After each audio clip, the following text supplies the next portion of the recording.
Restiamo su temi legati comunque all'economia, parliamo di fondi destinati alla ricerca, un altro settore che soffre notevolmente anche sotto il profilo occupazionale. Se ne è discusso durante la giornata europea per la ricerca Città della Scienza. Francesca Coppola.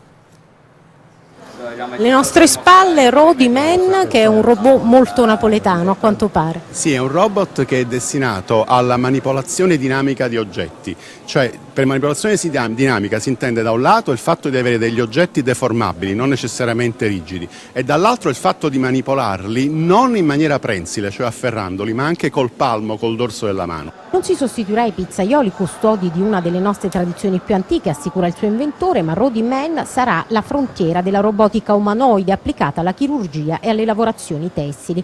Il robot della Federico II è uno dei 359 progetti italiani finanziati dal Consiglio europeo della ricerca. A Città della Scienza, a Napoli, ad incontrare il presidente Olga Nowotny, 150 promesse e talenti delle nostre università premiate dal Consiglio europeo.